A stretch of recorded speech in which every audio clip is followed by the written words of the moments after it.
Hello everyone. तो इस video में हम पढ़ने वाले हैं शेक्सपियर के बहुत ही इम्पोर्टेंट फूल्स यानी कि कॉमिक कैरेक्टर के बारे में। जैसे कि हम पढ़ रहे हैं, अभी हम रिवीजन के तौर पे अभी जो पढ़ रहे हैं, जो भी फैक्ट मैं लेके आ रही हूँ सब कुछ आपके रिवीजन के तौर पे है।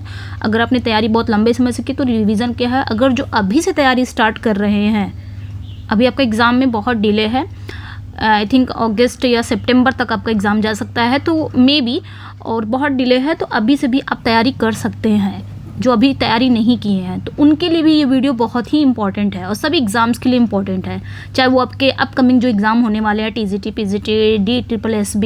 ओके, चलिए फिर स्टार्ट करते हैं फेमस फूल यानी कि कॉमिक कैरेक्टर्स के बारे में।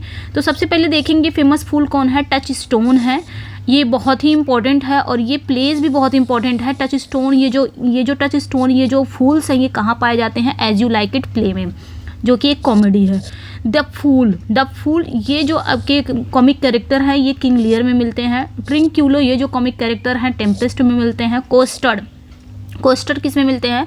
लव्स लेबल लॉस्ट में। फेस्टी आपके 12th नाइट में है। एंड लॉन्सलॉट गोबो इंपॉर्टेंट है, जो इंपॉर्टेंट है वो मैं इंपॉर्टेंट लगाऊंगी, वैसे सभी शेक्सपियर के सभी इंपॉर्टेंट हैं। लॉन्सलॉट गोबो द मर्चेंट ऑफ वेनिस में है, ये भी आपने ध्यान रखना है। लवाचे ऑल्स वेल दैट एंड्स वेल। अब फूल किस में है? देखिए फूल ये भी एक कैरेक्टर है, कॉमिक कैरेक्टर है, नेम है कि अब fool. Timon of Athens, okay. Nick Bottom ये मिडसमर नाइट ड्रीम में है, ये भी ध्यान रखिएगा।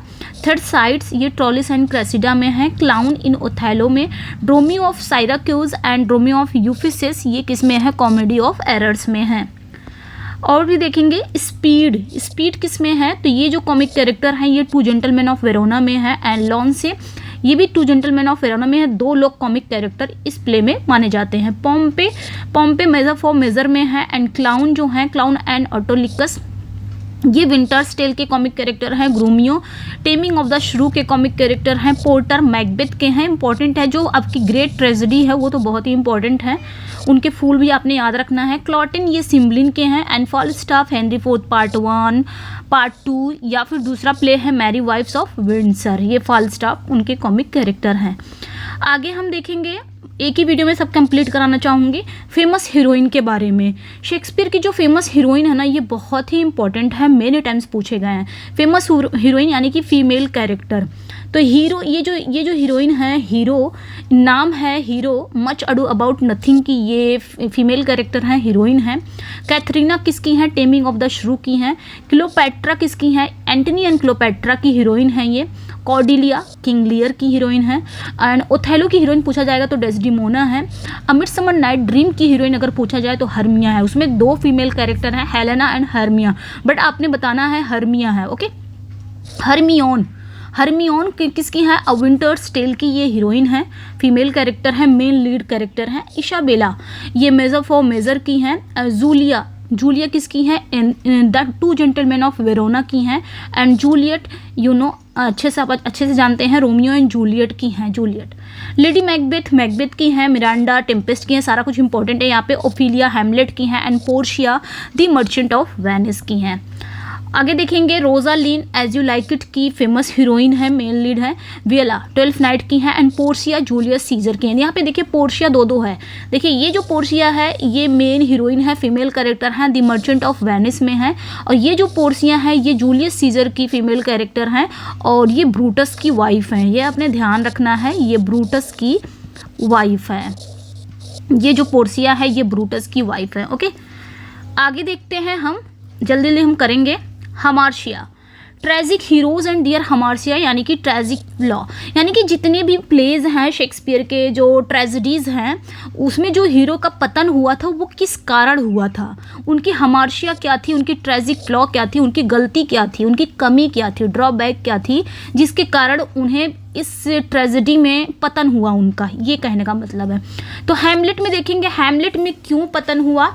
तो नोबल इनएक्शन यानी कि इंडेसिवनेस यानी कि हैमलेट का जो ये था कि नोबल इनएक्शन, जो उसकी महान निष्क्रियता थी, या फिर बोल सकते हैं वो डिसीजन नहीं ले पा रहा था कि मैं क्लॉडियस को मारूं कि कब मारूं, कि मतलब वो दिन कहीं ना कहीं वो उसको टाल रहा था, प्रोक्रेस्टिनेशन है ना, वो उसको टाल रहा था, वो कर नहीं पा रहा था। एक बदला लेने के उसके दिमाग में था कि मैं बदला लूँगा, क्लॉडियस को, अपने अंकल क्लॉडियस को मारूंगा, बट मार नहीं पाता। इनएक्शन है उसके अंदर। तो ये हैमलेट की हमार्शिया थी, ये कमी थी हैमलेट की, ट्रेजिक फ्लॉ था। जूलियस सीजर में क्या था? Excessive of pride, megalomania. तो जूलियस सीजर में भी वो प्राइड, जो जूलियस सीजर था उसके अंदर प्राइड, बहुत ज़्यादा प्राइड, एक्सेसिव प्राइड के कारण ही उसका पतन बना। क्योंकि उसके जब मना भी किया गया उसके बाद वो बाहर गया, कहीं ना कहीं उसकी प्राइड की वजह से ही वो कहीं ना कहीं डेथ हो जाती है। ठीक है, ये कहीं ना कहीं ट्रेजिक फ्लॉ बना, कमी बनी। ओथेलो में देखेंगे तो jealousy of nature, jealousy, credulity and rashness in action. तो ओथेलो का क्या था कि वो कभी भी भरोसा नहीं करता था। ओथेलो में वो स्वभाव से ही ईर्ष्या था, उसके एक्शन में विश्वसनीयता थी, उतावलापन था कि आके इयागो उसको चढ़ा देता था, वो चढ़ जाता था। और उसको अपनी वाइफ पे भी, डेस्डिमोना पे भी भरोसा नहीं था, और बहुत ज़्यादा जेलसी के कारण इसका पतन ये बनता है कि ये अपने लास्ट में एट द एंड क्या करता है, अपनी वाइफ को मार देता है, फिर अपने आप को मार लेता है। ये सारी चीज़ें इसका पतन बनता है। किंग लियर में सेल्फ डिल्यूजन, किंग लियर में क्या होता है? आत्मभ्रम रहता है। फॉली एंड इनकैपेसिटी टू जज ह्यूमन कैरेक्टर, ये क्या करते हैं? मूर्खता और मानव चरित्र के न्याय करने में असमर्थ हैं ये, कि मानव का कैरेक्टर कैसा, मतलब पहचानना।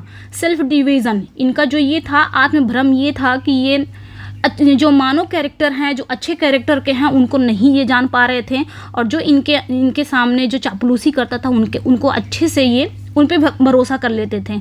तो कहीं ना कहीं इनका भी ये ट्रेजिक फ्लॉ बना, है ना। जैसे कि किंग लियर में आप खुद देखेंगे, 2 बेटियां चापलूसी करती थी, उन पे ये भरोसा कर लिए। जो रियल इनकी बेटी थी कॉर्डेलिया, अच्छे से प्यार करती थी, मतलब बहुत ज़्यादा रियल प्यार करती थी, एक जेन्युइन प्यार था, लेकिन उन पे भरोसा नहीं करते हैं। लास्ट में इनका पतन बनता है, वही कारण बनता है।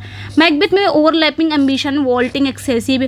तो ये मैकबेथ में आप अच्छी तरह जानते हैं, वो इतना ज़्यादा महत्वाकांक्षा उसके अंदर इतनी थी राजा बनने के बाद भी, कि मुझे कहीं राजा से हटना ना पड़े। पहले तो वो राजा बनने के लिए डंकन को मार देते हैं, उसके बाद राजा बन भी गए, उसके बाद भी वो उनकी महत्वाकांक्षा बढ़ती ही जा रही है, मैकबेथ की महत्वाकांक्षा बढ़ती ही जा रही है, और वो क्या करते हैं? मारते ही जाते हैं। उनको लगता है जो भी रास्ते में आएंगे सबको मारते जाते हैं, इतनी महत्वाकांक्षा उनकी ओवरलैपिंग एम्बिशन हो जाती है।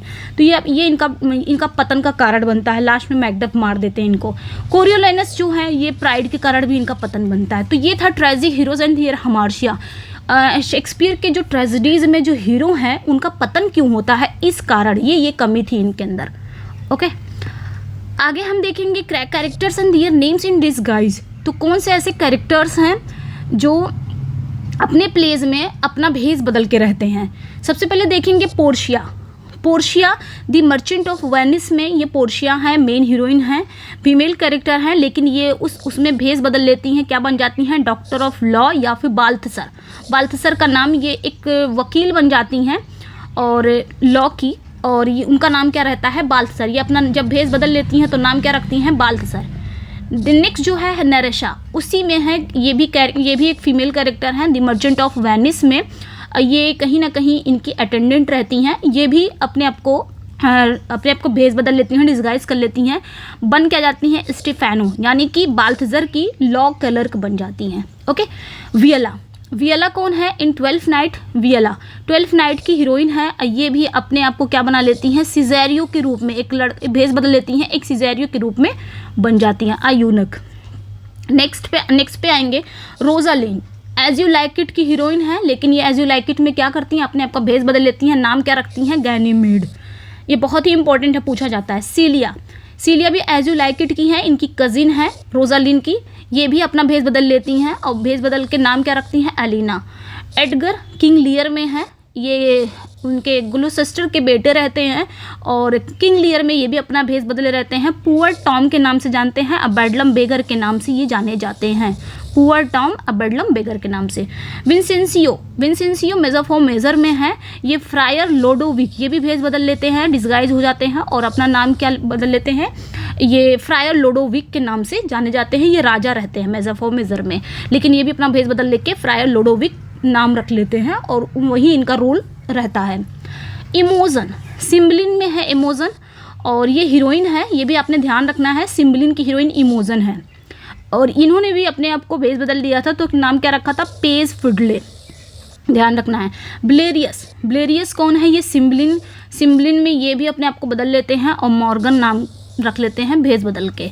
तो ये इंपॉर्टेंट है, बहुत ही इंपॉर्टेंट था ये शेक्सपियर की कुछ 1 मिनट शेक्सपियर के कैरेक्टर्स जो उन्होंने डिस्गाइज कर लिए थे, अपने आप का भेस बदल लिए थे और नाम क्या रख के वो उसमें रोल प्ले कर रहे थे। ओके, और आगे देख लेंगे शेक्सपियर के play that includes mask. Shakespeare का कौन सा ऐसा प्ले है जिसमें मास्क इंक्लूड है? तो Henry VIII, Midsummer Night Dream, Romeo and Juliet, Tempest, इन चारों में मास्क इंक्लूड है। मास्क आपको देखने को मिलेगा। ओके, आगे देखेंगे शेक्सपियर का कौन सा ऐसा प्ले है जिसमें कोरस इंक्लूड है? तो Romeo and Juliet, Henry V, Pericles, Winter's Tale, Antony and Cleopatra. 5 play ऐसे हैं जिसमें कोरस इंक्लूड है, ध्यान रखना है। नेक्स्ट 1 पे आएंगे। Shakespeare play that have epilogue. Shakespeare का कौन सा ऐसा प्ले जिसमें एपिलॉग है? Epilogue, end of the play. End of the play जो भाषण, जो स्पीच दी जाती है उसे हम कहते हैं एपिलॉग। शेक्सपियर यूज्ड एपिलॉग इन 6 कॉमेडीज। तो शेक्सपियर ने अपने 6 कॉमेडीज में एपिलॉग का यूज़ किया है। कौन कौन से हैं? मिडसमर नाइट ड्रीम में होता है, लव्स लेबर लॉस्ट में भी एपिलॉग है, एज यू लाइक इट में एपिलॉग है, 12th नाइट में भी, Troilus and Cressida, All's Well That Ends Well. ये 6 कॉमेडीज़ हैं जिनके अंदर एपिलॉग है। एपिलॉग जो लास्ट में कैरेक्टर, जब पूरा प्ले खत्म हो जाता है, स्टेज पे एक कैरेक्टर आता है और एक स्पीच देता है, या फिर उस प्ले जो नाटक ये लोग करते हैं या उस प्लेज की समरी बताता हो, वही कहीं ना एंड ऑफ द प्ले ये दिया जाता है। आगे देखेंगे शेक्सपियर यूज्ड एपिलॉग इन 3 हिस्ट्री प्लेज। तो शेक्सपियर ने 3 अपने हिस्ट्री प्लेज में भी एपिलॉग का यूज़ किया। ऊपर हमने कॉमेडीज़ पढ़ा था, अब इसमें हम हिस्ट्री प्लेज देखेंगे। हिस्ट्री प्लेज में भी उन्होंने एपिलॉग यूज़ किया है। तो Henry IV, Henry V, Henry VIII, इन तीनों प्लेज में भी ये हिस्ट्री प्ले है, ये ध्यान रखिएगा, ये हिस्ट्री प्ले है और इसमें भी इन्होंने एपिलॉग यूज़ किया है। नेक्स्ट 1 पे आएंगे। शेक्सपियर यूज्ड एपिलॉग इन 1 ट्रेजेडी। तो शेक्सपियर ने एक ट्रेजेडी में भी अपना एपिलॉग यूज़ किया है। इनकी एक ट्रेजेडी में भी एपिलॉग यूज़ हुआ है। कौन सी ट्रेजेडी है देख लेते हैं। तो टिमोन ऑफ एथेंस में भी इन्होंने एपिलॉग का यूज़ किया है। नेक्स्ट देखेंगे शेक्सपियर यूज्ड एपिलॉग इन 3 रोमांसेस। तो कॉमेडीज़ देख लिया, हिस्टोरिकल प्ले देख लिया, ट्रेजेडी भी देख लिया और शेक्सपियर के 3 ऐसे ड्रामेटिक रोमांस भी हैं। ड्रामेटिक रोमांस जिसे ट्रेजिक कॉमेडी भी कह सकते हैं, ड्रामेटिक रोमांस है जिसमें भी शेक्सपियर ने एपिलॉग यूज़ किया है। पेरिक्लीस, प्रिंस ऑफ टायरे जिसे बोला जाता है, टेम्पेस्ट, द 2 नोबल किंग्समैन, इन तीनों में भी ये ड्रामेटिक रोमांस है इनका और इन तीनों में भी इन्होंने एपिलॉग यूज़ किया है। ओके, आगे देखेंगे शेक्सपियर प्लेज दैट है प्रोलॉग। शेक्सपियर कौन सा ऐसा प्ले है जिसमें प्रोलॉग मतलब जो प्रस्तावना जिसे आप बोल सकते हैं, प्रस्तावना, और जो प्ले के शुरुआत में ही जो स्पीच दी जाती है, प्रोलॉग जब प्ले शुरुआत होता है। तो हेनरी VIII है, रोमियो एंड जूलियट है, Pericles, Prince of Tyre, Henry IV part 1 part 2, Henry V, इन 5 प्ले में आपको प्रोलॉग मिल जाएंगे। नेक्स्ट देख लेते हैं इसको भी इसी में। Famous line from Shakespeare sonnet. Famous line from Shakespeare sonnet. तो कुछ शेक्सपियर के सोनेट्स की फेमस लाइन है जो बार बार एग्जाम में पूछी जाती है। सबसे फेमस लाइन है सोनेट 18 का, shall I compare thee to a summer's day, thou art more lovely and more temperate. तो ये सोनेट 18 का है और बहुत ही इंपॉर्टेंट है, ये एग्जाम में पूछी भी जाती है, पूछी भी गई है। नेक्स्ट 1 सोनेट 65, ये बहुत ही इंपॉर्टेंट है, आप चाहे तो उसको पढ़ सकते हैं। Since brass nor stone nor earth nor boundless sea, ये भी इंपॉर्टेंट है। And sonnet 116 true love, let me not the marriage of true minds, love is not love which alters when it alteration finds. Sonnet number 116 बहुत important है। Let me not the marriage of true minds, मुझे सच्चे मन की शादी नहीं करने दो, वो प्यार ही प्यार क्या है, वो प्यार ही क्या प्यार है जो बदलाव मिलने पर बदल जाता है, ये भी बहुत इंपॉर्टेंट है। एंड लास्ट है सोनेट 130, ये भी बहुत इंपॉर्टेंट है। My mistress' eyes are nothing like the sun, coral is far more red than lips red. मेरी मालकिन की जो आंखें हैं वो सूरज की तरह हैं, कुछ भी नहीं, मूंगा उनके होठों की लाली से कहीं अधिक लाल है। जो मूंगा होता है, कोरल एक पत्थर होता है, एक स्टोन बहुत ज़्यादा रेड होता है, उससे कंपैरिजन की गई है मिस्ट्रेस की आइज और उनके लिप्स से। तो ये भी बहुत इंपॉर्टेंट है। और लास्ट टाइम टीजीटी में पूछा गया था, सोनेट 4 भी पूछा गया था, ये भी ध्यान रखिएगा। सोनेट 4 से भी लाइनें आई थी, फर्स्ट लाइन आई थी। तो ये थे कुछ इम्पॉर्टेंट फैक्ट शेक्सपियर से रिलेटेड और बहुत इंपॉर्टेंट है, चाहे वो रिवीजन के लिए हो, चाहे वो फिर से तैयारी कोई कर रहा हो, कोई बच्चा कर रहा हो, तो उनके लिए भी बहुत इंपॉर्टेंट है। कैसा लगा अपना फीडबैक जरूर दीजिएगा। चलिए मिलते हैं नेक्स्ट वीडियो में। Thank you for watching. इसका PDF चाहिए तो आप मेरे व्हाट्सएप ग्रुप टेलीग्राम पे ज्वाइन हो सकते हैं। Bye bye, thank you for watching, bye bye.